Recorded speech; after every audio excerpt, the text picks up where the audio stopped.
నమస్తే, welcome to ఉన్నది ఉన్నట్టు. నేను కావ్య. అమెరికా పగ్గాలు టెంపరితనం చేతికి జిక్కినప్పుడు, ప్రపంచమంతా పెద్దన్న పెత్తనాన్ని గురించి మాట్లాడుకుంటున్నప్పుడు, నిశ్శబ్దంగా అరణ్యం నిద్రపోతున్నప్పుడు మధ్య భారతంలో మంటలు చెలరేగాయి. గర్జిస్తున్న తుపాకులు అడవి దేహాన్ని నిలువున నెత్తుట ముంచెత్తాయి. వేట ముగిసే వేలకి చెట్టుకో శవం వేలాడుతూ దర్శనమిచ్చింది. ఇది దండకారణ్యం కదా, ఇది ఇవాల్టిది కాదు, దశాబ్దాలు వినిపిస్తున్న కథ. పోలీసు ప్రకటనలోని శవాల లెక్కలతో పాటు ఒక్కో తలపై వేలాడుతున్న వెలలు కూడా చర్చనీయాంశమయ్యాయి. ఇంతకు ఎవరివా తలలు? లక్షలు కోట్లు వెలగట్టి సర్కారు ఎందుకు తలల్ని వేటాడుతోంది? అన్నల అంతానికి ప్రభుత్వం ఎందుకు పంతం పట్టింది?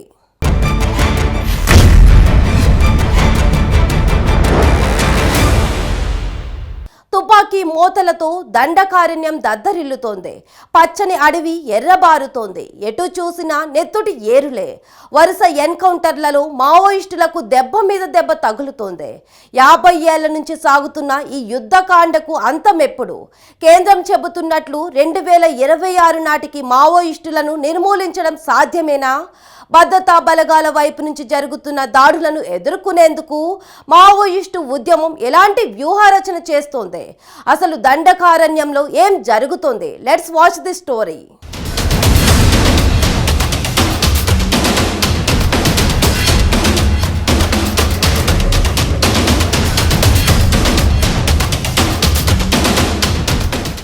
దేవుడు, దయ్యాలు, పదవులు, పగ్గాలు అంటూ బయట ప్రపంచమంతా రోజువారీ రాజకీయాల్లో ఈతి బాధల్లో మునిగి ఉంటే, అడవి మాత్రం తూటాల గాయాలతో నిత్యం నెత్తురోడ్డవుతుంది. అవును, మావోయిస్టులు భద్రతా బలగాలకు మధ్య జరుగుతున్న ఎదురు కాల్పులతో పచ్చని అడవి దుఃఖిస్తుంది. రాలుతున్న శవాలను లెక్కేసుకుంటూ యుద్ధాన్ని తిట్టుకుంటుంది. తాజాగా ఛత్తీస్గఢ్, ఒడిశా సరిహద్దు గరియాబాద్ అటవీ ప్రాంతంలో జరిగిన ఎదురు కాల్పుల్లో దాదాపు 18 మంది మావోయిస్టులు మృతి చెందారు. వారిలో పలువురు కీలక నేతలు ఉన్నారు. మావోయిస్టు పార్టీ కేంద్ర కమిటీ సభ్యుడు ప్రతాప్ రెడ్డి అలియాస్ చలపతి కూడా ఈ ఎన్కౌంటర్ లో మృతి చెందారు. చలపతితో పాటు మావోయిస్టు కీలక నేతలు మనోజ్, స్పెషల్ జోన్ కమిటీ సభ్యుడు గుట్టు ఉన్నారు. ఆంధ్రప్రదేశ్ ముఖ్యమంత్రి చంద్రబాబు నాయుడుపై గతంలో అలిపిరిలో జరిగిన దాడి కేసులో చలపతి కీలక సూత్రధారి అని చెబుతారు. చిత్తూరు జిల్లా వాసి అయిన అతడిపై కోటి రివార్డు ఉంది. చలపతి ప్రభుత్వ ఉద్యోగం వదిలి మావోయిస్టు ఉద్యమంలో చేరారు.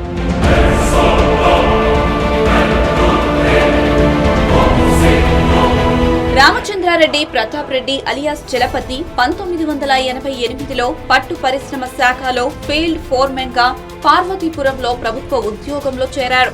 1990లో అజ్ఞాతంలోకి వెళ్లాడు. అప్పటి పీపుల్స్ వార్, ప్రస్తుత మావోయిస్టు పార్టీలో చేరి క్రమంగా కేంద్ర కమిటీ సభ్యుడి స్థాయికి ఎదిగాడు. ఎక్కువ కాలం ఏఓబీలోనే పనిచేశాడు. ప్రస్తుతం కేంద్ర కమిటీ సభ్యుడి హోదాలో ఒడిశా రాష్ట్ర కమిటీకి మార్గనిర్దేశం చేస్తున్నాడు. 2018లో అప్పటి వరకు ఎమ్మెల్యే కిడారి సర్వేశ్వరరావు, మాజీ ఎమ్మెల్యే సివేరి సోమలను హతమార్చిన ఘటనకు చలపతి నేతృత్వం వహించారు. బలిమేలలో భద్రతా బలగాలపై దాడి ఘటనలోనూ చలపతి పాత్ర ఉందంటారు. 2003లో కోరావుడ్ జిల్లా పోలీస్ కార్యాలయంపై దాడి చేసి ఆయుధాల్ని ఎత్తుకెళ్లిన ఘటనకు నాయకత్వం వహించాడని చెబుతారు. మావోయిస్టుల పార్టీ మిలిటరీ కార్యకలాపాల్లో కీలకమైన చలపతి మృతితో మావోయిస్టు పార్టీకి గట్టి దెబ్బ తగిలిందనే చెప్పాలి.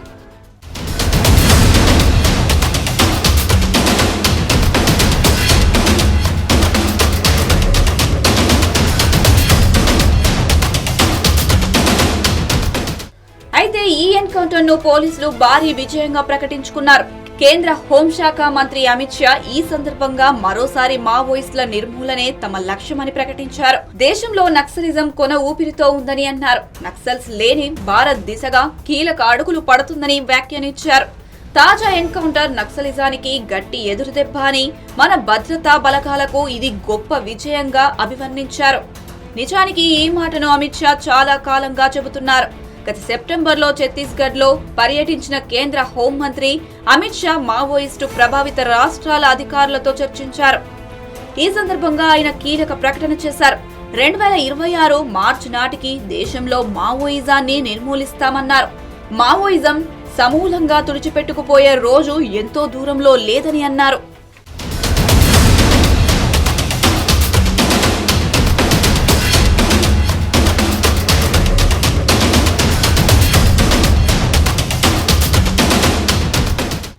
దేశ అంతర్గత భద్రతకు ముప్పుగా పరిణమించిందనే కారణంతో మావోయిస్టు ఉద్యమాన్ని నిర్మూలించాలనే లక్ష్యాన్ని పెట్టుకుంది ప్రభుత్వం.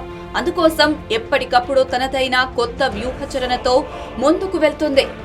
ఇందులో భాగంగా ప్రస్తుతం ఆపరేషన్ కాగార్ పేరుతో భారీ సంఖ్యలో మధ్య భారతంలో భద్రతా బలగాలను మోహరించింది.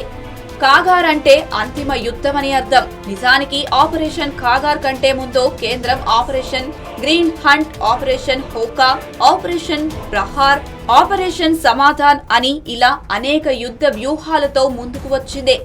ఇప్పుడు ఆపరేషన్ కాగార్ పేరుతో దండకారణ్యంపై ఆధిపత్యం సాధించేందుకు ప్రయత్నిస్తుంది. ఈ యుద్ధ ప్రక్రియ మొదలైన వాటి నుంచి మధ్య భారతంలో పరిస్థితులు పూర్తిగా మారిపోయాయి. ఇప్పుడు ఛత్తీస్గఢ్లో 250 మందిని గాలి చేశారంటారు. ఇది కొత్త ఏం కాదు. శ్రీకాకుళం కూడా ఆనాడు 300 మందిని గాలి చేశారు. ఆ తర్వాత ఉత్తర తెలంగాణలో ఈ ఉద్యమం వచ్చింది. ఉత్తర తెలంగాణ లేదా తెలంగాణను అణచివేసిన తర్వాత ఇప్పుడు ఇవాళ ఉన్నటువంటి దండకారణ్యంలో ఈ ఊచకోత కొనసాగుతూ ఉంది. ఒక దగ్గర అణచివేస్తే సమస్య పరిష్కారం అవుద్ది అన్నటువంటి వైఖరే తప్పు. అలా అయితే ఇప్పటికి నేను చెప్పినటువంటి 4-5 చోట్ల అణచివేసిన మరో చోట ఇది వస్తూనే ఉంటుంది. కాబట్టి ఈ దేశంలో ఉన్నటువంటి సామాజిక ఆర్థిక సమస్యలను, అణచివేతల్ని పరిష్కరించకుండా ఈ ఉద్యమం పరిష్కరించగా రాదు. తర్వాత సమస్య ఉంటే మరొకళ్ళు బుట్టకొస్తారు. ఒకప్పుడు చారుమందారు బుట్ట కూర్చొని లీడ్ చేశాడు. ఒకప్పుడు శ్రీకాకుళం వెంపటాపు సత్యం, కృష్ణమూర్తి మొదలైనటువంటి వాళ్ళు లీడ్ చేశారు. మళ్ళీ తెలంగాణకు వస్తే కొండపల్లి సీతారామయ్య లీడ్ చేశారు. ఆ తర్వాత ఇవాళ ఉన్నటువంటి దండకార్యంలో వస్తే ఇవాళ గణపతి కానీ లేకపోతే ఇంకా అనేక మంది నాయకులు లీడ్ చేశారు. కొత్త నాయకులు వస్తూనే ఉంటారు. కొంతమంది కొత్త వాళ్ళు చేరుతూనే ఉంటారు ఉద్యమంలో.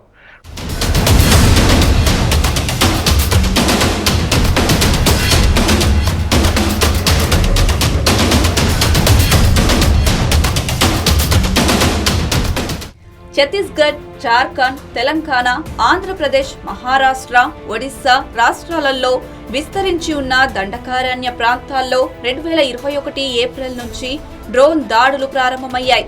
ఆదివాసీ ప్రాంతాల్లో ఇండ్లపై, పొలాలపై డ్రోన్లతో వైమానిక దాడులు జరిగాయి. నిజానికి వైమానిక దాడులు ఒక దేశంపై మరో దేశం యుద్ధం చేసే సమయంలో కనిపిస్తుంటాయి. కానీ ఇప్పుడు మధ్య భారతదేశంలో వైమానిక దాడులు సర్వసాధారణంగా మారాయి. మావోయిస్టులే లక్ష్యంగా జరుగుతున్న ఈ దాడుల్లో సాధారణ ఆదివాసీలు చనిపోతున్నారనే విమర్శలు ఉన్నాయి. దీంతో ఏ క్షణమైనా వైమానిక దాడి జరగవచ్చనే ఆందోళన ఆదివాసీ ప్రాంతాల్లో ఉంది. భద్రతా బలగాలు అమలు చేస్తున్న యుద్ధ వ్యూహంలో భాగంగా అటవీ ప్రాంతంలోని గ్రామాల్లోకి వచ్చిపోయే వారి పట్ల నిఘా పెంచడంతో పాటు మావోయిస్టుల కదలికలకు సంబంధించిన సమాచారాన్ని ఎప్పటికప్పుడు సేకరిస్తున్నారు. దండకారణ్య అటవీ ప్రాంతంలో జరుగుతున్న దాడుల్లో ప్రతి నెల 10ల సంఖ్యలో మావోయిస్టులు చనిపోతున్నారు. 2025లో జరిగిన 2 వేరువేరు ఎన్కౌంటర్లలో దాదాపు 40 మంది మావోయిస్టులు మృతి చెందారు. జనవరి 16న బీజాపూర్ జిల్లాలో జరిగిన కాల్పుల్లో 18 మంది మరణించారు.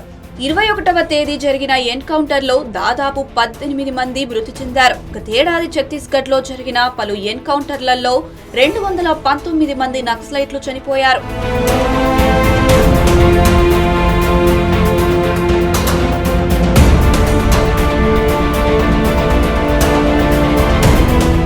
మావోయిస్టులు ఉన్నారు అని అనుకుంటే మావోయిస్టులు ఎంతమంది ఉంటారు? 100 మంది ఉన్నారా? 200 మంది ఉన్నారా? పోనీ 1000 మంది ఉన్నారా? ఎంతమంది ఉన్నారని చెప్పి మీ లెక్క ప్రకారము?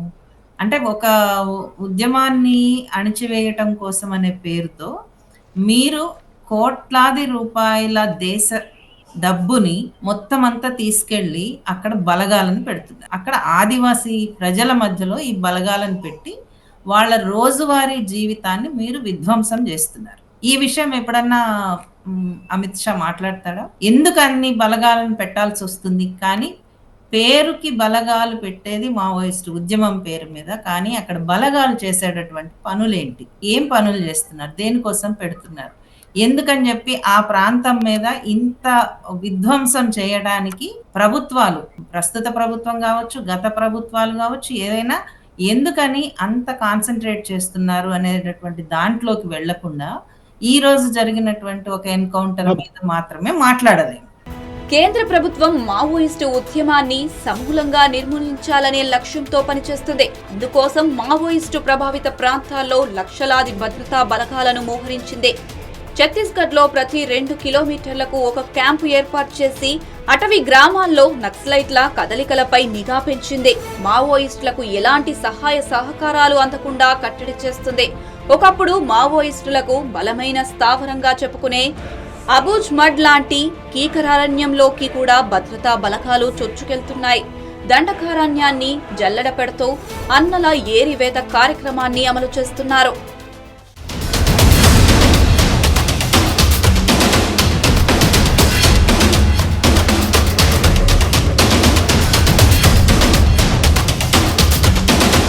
ఇంతకు మావోయిస్టు ఉద్యమం సర్కార్కు ఎందుకు శత్రువుగా మారింది? అన్నల్ని ఏరివేయాలనే దీక్ష బోనడం వెనుక అసలు కారణాలేంటి? నిత్యం గర్జిస్తున్న తుపాకుల ఆకలి తీరేది ఎప్పుడు? అవతలి మనిషి ప్రాణం తీయడం తప్ప మరొకటి తెలియని ఆయుధాల్ని నమ్ముకుని ప్రభుత్వాలు ఏం చెప్పదలుచుకున్నాయి? రావణ కాష్టంలా మండుతున్న దండకారణ్యంలో నిత్యం రాలుతున్న శవాలు ఎవరివి?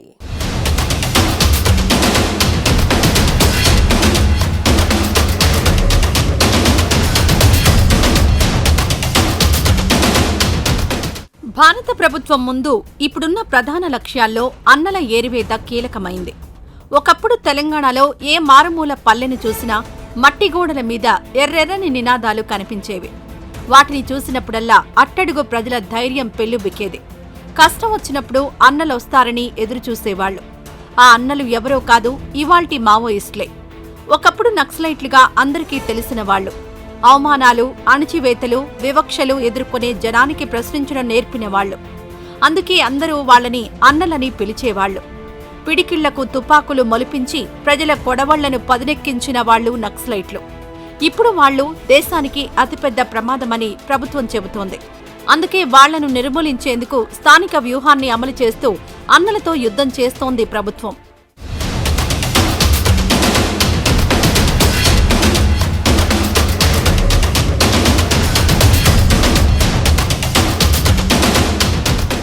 ఇంతకు ఎక్కడ్నుంచి వచ్చారు ఈ అన్నలు? మనుషులంతా స్వేచ్ఛ, సమానత్వంతో జీవించడం అట్టడుగు ప్రజల చేతికి రాజ్యాధికారం వచ్చినప్పుడే సాధ్యమని నమ్మారు నక్సలైట్లు. అందుకోసం ఆయుధం పట్టడం తప్ప మరో మార్గం లేదని చాటారు. అందుకు పునాదులు వేసింది నక్సల్బరీ. పశ్చిమ బెంగాల్లోని డార్జిలింగ్ జిల్లా సిలిగురి సబ్ డివిజన్లోని హిమాలయ పర్వతాల దగ్గర ఉన్న గ్రామం. స్థానిక భూస్వాముల చేతిలో దోపిడీకి గురయ్యే గిరిజన జనాభా అత్యధికంగా గల ఆ గ్రామంలో 1967లో తిరుగుబాటు మొదలైంది. 1967 మార్చి 3న ఆ గ్రామ రైతులు జోతేదారు పంట పొలాన్ని ఆక్రమించుకుని అందులో ఎర్ర జెండాలు పాతి పంటను స్వాధీనం చేసుకున్నారు. ఈ భూ పోరాటంలో వేలాది మంది రైతులు పాల్గొన్నారు. ఈ క్రమంలో జరిగిన పోలీసుల కాల్పుల్లో 9 మంది గిరిజనులు మృతి చెందారు. దీంతో రైతాంగ విముక్తి యుద్ధం ప్రారంభమైనట్లు అప్పటి కమ్యూనిస్టు పార్టీ నాయకుడు చాను మజుందార్ ప్రకటించారు. ఆ వెనువెంటనే దేశంలోని అన్ని ప్రాంతాల రైతాంగ పోరాట నాయకులు నక్సల్బరీ పంథాను అంగీకరించి ఒక గొడుగు కిందకొచ్చారు. అలా రైతాంగ నాయకులంతా అఖిల భారత కమ్యూనిస్టు విప్లవకారుల సమన్వయ సమితి ఏర్పడింది. 2 ఏళ్లలో 1969 ఏప్రిల్ 22న భారత కమ్యూనిస్టు పార్టీ ఏర్పడింది. అలా నక్సల్బరీ పోరాట స్ఫూర్తితో ఏర్పడిన ఈ ఉద్యమం నక్సలైట్ ఉద్యమంగా ప్రసిద్ధికెక్కింది. ఆ పంథాను అనుసరించిన వాళ్లే నక్సలైట్లయ్యారు.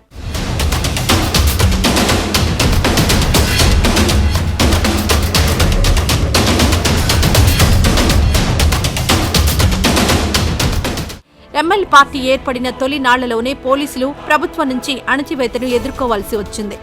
పదుల సంఖ్యలో ఎన్కౌంటర్లలో మృతి చెందారు. 1980 ఏప్రిల్ నాటికి ఆ ఉద్యమం సిపిఐ ఎంఎల్ పీపుల్స్ వార్గా రూపాంతరం చెందింది. తెలంగాణ ప్రాంతంలో పీపుల్స్ వార్ పరిచయం లేని గ్రామం లేదంటే అతిశయోక్తి కాదు.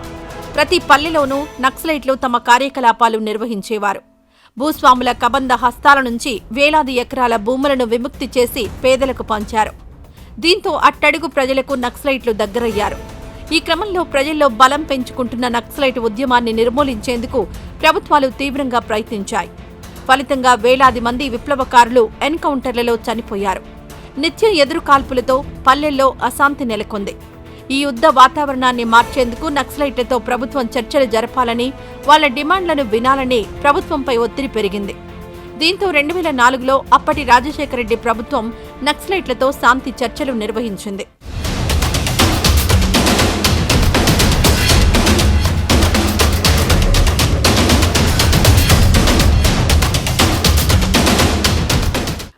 ప్రభుత్వంతో చర్చలు జరిపేందుకు అడవి నుంచి వచ్చిన నక్సలైట్ నాయకులు ఒక సంచలన ప్రకటన చేశారు. 2004 సెప్టెంబర్ 21న CPI, People's War, Maoist Communist Centre of India పార్టీలు విలీనమయ్యాయని, రెండు పార్టీలు కలిసి సిపిఐ మావోయిస్టు పార్టీగా ఆవిర్భవించినట్లు ప్రకటించారు. భారతదేశ విప్లవోద్యమ చరిత్రలో ఇదొక కీలక మలుపు. అయితే శాంతి చర్చల తర్వాత తెలుగు రాష్ట్రాల్లో నిర్బంధం పెరగడంతో మావోయిస్టు పార్టీ కార్యకలాపాలు పూర్తిగా దండకారణ్యానికి పరిమితమయ్యాయి. తెలంగాణ రాష్ట్ర కమిటీ, ఆంధ్ర ఒరిస్సా సరిహద్దు స్పెషల్ జోనల్ కమిటీ కూడా దండకారణ్యం నుంచే పనిచేస్తున్నాయి. ఈ 20 ఏళ్లుగా మావోయిస్టు పార్టీ ప్రధాన కార్యకలాపాలు దండకారణ్యం నుంచే జరుగుతున్నాయి. ప్రభుత్వాలు ఊహించని స్థాయిలో మావోయిస్టు పార్టీ తన బలాన్ని పెంచుకుంది.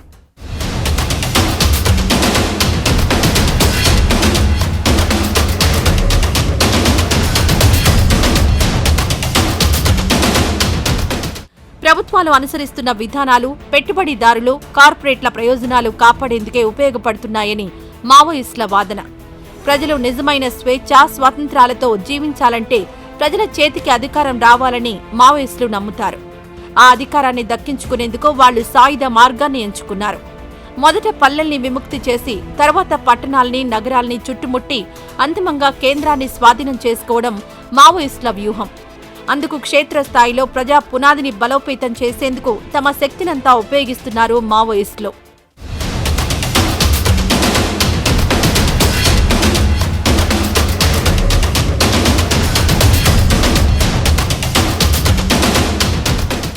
మావోయిస్టు ఏర్పడిన 20 ఏళ్లలో దండకారణ్య సరిహద్దు రాష్ట్రాలైన తెలంగాణ, ఆంధ్ర, ఒరిస్సా, ఛత్తీస్గఢ్, మహారాష్ట్ర, జార్ఖండ్, బీహార్ రాష్ట్రాల్లో దూకుడును ప్రదర్శిస్తోంది. దండకారణ్యంలోని ఆదివాసీ సమాజం మావోయిస్టు పార్టీకి వెన్నుదన్నుగా నిలుస్తుండటంతో సమాంతర ప్రభుత్వాన్ని నిర్వహిస్తోంది. జనతన సర్కార్ పేరుతో మావోయిస్టు పార్టీ తమదైన విద్య, వైద్యం, వ్యవసాయం, నీటిపారుదల రంగాలను నిర్వహిస్తోంది. పిల్లలకు మాతృభాషలో విద్యా బోధన అందించడంతో పాటు చెరువుల తవ్వకాల ద్వారా సాగునీటి వసతి కల్పిస్తోంది. విత్తనాల కోసం విత్తన బ్యాంకులు నిర్వహిస్తోంది. మావోయిస్టు ఉద్యమాన్ని నిర్మూలించాలనే లక్ష్యంతో అత్యాధునిక ఆయుధాలతో దూసుకొస్తున్న ప్రభుత్వ బలగాలతో తలపడుతూనే ప్రత్యామ్నాయ ప్రభుత్వాన్ని కాపాడుకునే ప్రయత్నంలో ఉన్నారు నక్సలైట్లు.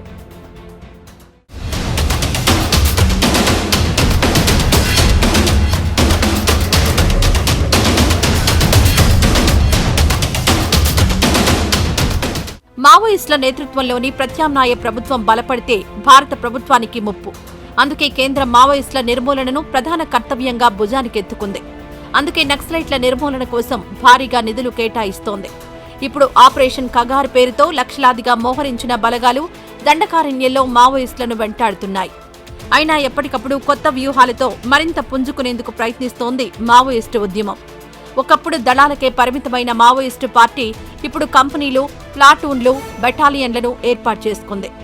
పీపుల్స్ లిబరేషన్ గెరిల్లా ఆర్మీ మెరుపు దాడులతో ప్రభుత్వ బలగాలను ఢీకొంటోంది. కానీ 2026 నాటికి పూర్తిగా మావోయిస్టు ఉద్యమాన్ని నిర్మూలిస్తామని కేంద్రం చెబుతోంది. తాజాగా కేంద్ర హోంమంత్రి అమిత్ షా మావోయిస్టు ఉద్యమానికి ఇవి అంతిమ రోజులని ప్రకటించారు. ఈ క్రమంలో జరుగుతున్న వరుస ఎన్కౌంటర్లు అన్నలతో ఇదే ఆఖరి యుద్ధమా అనే అనుమానాలు కలిగిస్తున్నాయి.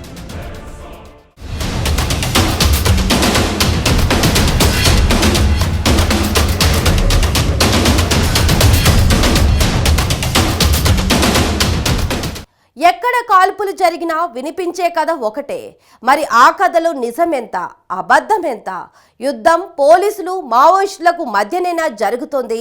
మరి ఆదివాసీలు ఎందుకు చనిపోతున్నారు? రాత్రికి రాత్రి ఆదివాసీలు అన్నలెలా అవుతున్నారు? ఇంతకు భద్రతా బలగాలు టార్గెట్ చేసింది అన్నల్నా, లేక ఆదివాసీలనా, లేక అక్కడి సహజ వనరులనా?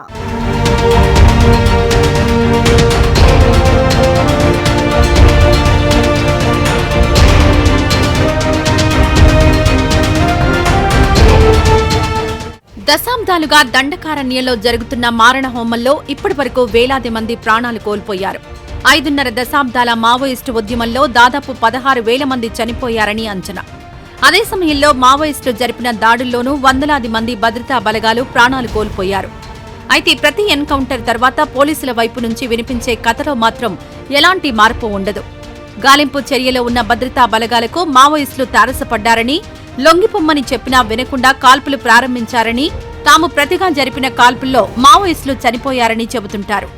దశాబ్దాలుగా వినిపిస్తున్న ఈ కథపై హక్కుల సంఘాలు ఎప్పటికప్పుడు సందేహాలు వెలిబుచ్చుతూనే ఉన్నాయి. నిత్యం వార్తల్లో కనిపించేవి ఎదురు కాల్పులు కావని, అవి ఏకపక్ష కాల్పులని హక్కుల సంఘాల ఆరోపణ.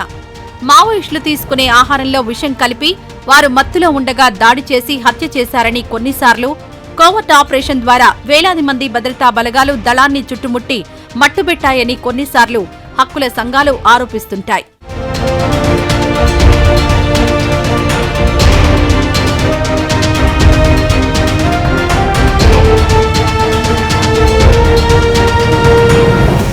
నిజంగానే ఇరుపక్షాలు కాల్పులు జరుపుకుంటే ఒకవైపు మాత్రం ప్రాణనష్టం ఎలా జరుగుతుంది అనేది హక్కుల సంఘాల ప్రశ్న. ఈ ప్రశ్నకు సమాధానం ఎప్పటికీ దొరకదు. మరోవైపు మావోయిస్టుల పేరుతో అడవిలో నివసించే అమాయక ఆదివాసీలను పోలీసులు హత్య చేస్తున్నారనే ఆరోపణలు వినిపిస్తుంటాయి. కొన్నిసార్లు భద్రతా బలగాలు ఆదివాసీ గ్రామాలపై దాడులు చేసి వాళ్ల ఇళ్లను తగలబెట్టి యువకుల్ని పట్టుకెళ్లి కాల్చి చంపారనే వార్తలు కనిపిస్తుంటాయి. ఇలా గడిచిన 20 ఏళ్ల కాలంలో ఎన్నో కేసులు న్యాయస్థానాల ముందుకొచ్చాయి.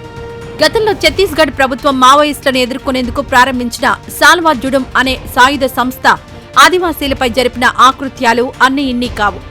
చివరకు అత్యున్నత న్యాయస్థానం కూడా సాల్వా జుడుం దాడులపై ఆగ్రహం వ్యక్తం చేసింది. ఇప్పటికీ మావోయిస్టుల నిర్మూలన పేరుతో జరుగుతున్న దాడులన్నీ ఆదివాసీలను టార్గెట్ చేసినవే అనే వాదన బలంగా వినిపిస్తూ ఉంటుంది.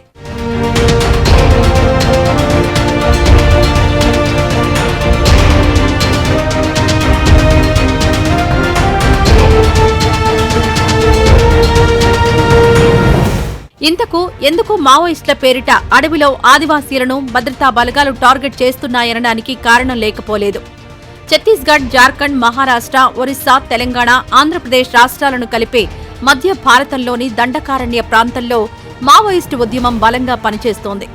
అక్కడ మావోయిస్టు ఉద్యమానికి ఆదివాసీలే బలం కనుక మావోయిస్టుల పేరుతో భద్రతా బలగాలు ఆదివాసీలను లక్ష్యం చేసుకున్నాయనే వాదన వినిపిస్తూ ఉంటుంది. ఇక్కడే ఇంకో విషయం గురించి మాట్లాడుకోవాలి. దండకారణ్యంలో అపారమైన ఖనిజ సంపద ఉంది. అందుకే అక్కడ మైనింగ్ కంపెనీలు పెట్టేందుకు బడా కంపెనీలు ఎన్నో క్యూ కడుతుంటాయి. కానీ ఈ దేశ సహజ వనరులను పెట్టుబడిదారులకు అప్పగించడాన్ని ఆదివాసీలు వ్యతిరేకిస్తున్నారు. ఆదివాసీలకు మావోయిస్టు ఉద్యమం అండగా ఉంటోంది. దీంతో ఆదివాసీలను అడవి నుంచి గెంటివేసి అక్కడి సహజ వనరులను కార్పొరేట్ కంపెనీలకు ప్రభుత్వం అప్పగించాలనుకుంటోందని మావోయిస్టులు చెబుతుంటారు. అందుకే మావోయిస్టుల ఏరివేత పేరుతో ఆదివాసీల నిర్మూలనకు ప్రభుత్వం ప్రయత్నిస్తోందని హక్కుల సంఘాల ఆరోపణ.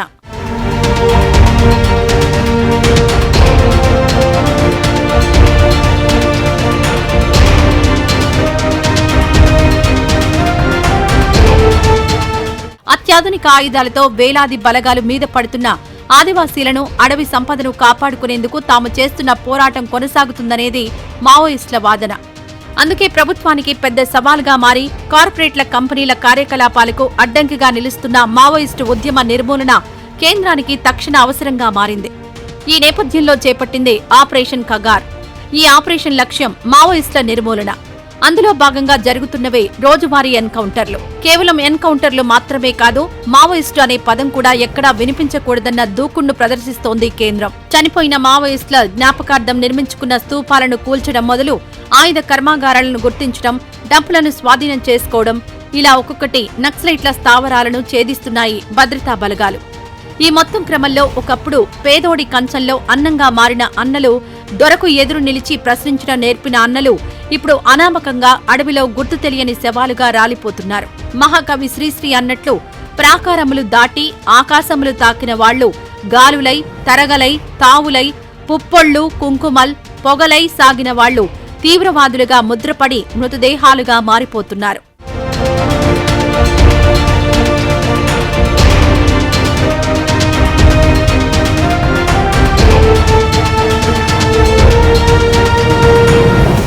నిజానికి యుద్ధం ఎప్పుడూ విధ్వంసాన్నే కోరుకుంటుంది.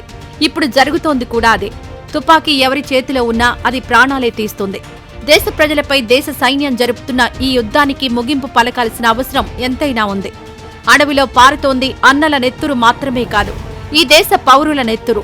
ఈ మట్టి మీద పుట్టినోళ్లంతా స్వేచ్ఛగా జీవించాలనే లక్ష్యంతో బయలుదేరిన వాళ్లు ఇవాళ భద్రతా బలగాలకు శత్రువులయ్యారు.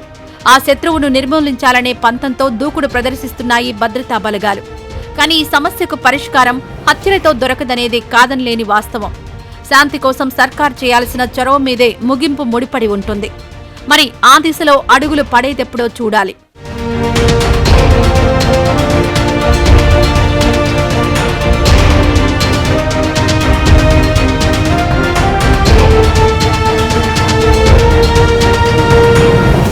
ఇది ఇవాల్టి ఉన్నది ఉన్నట్టు. మరో ఎపిసోడ్లో మళ్ళీ కలుద్దాం. అంతవరకు సెలవు. నమస్తే.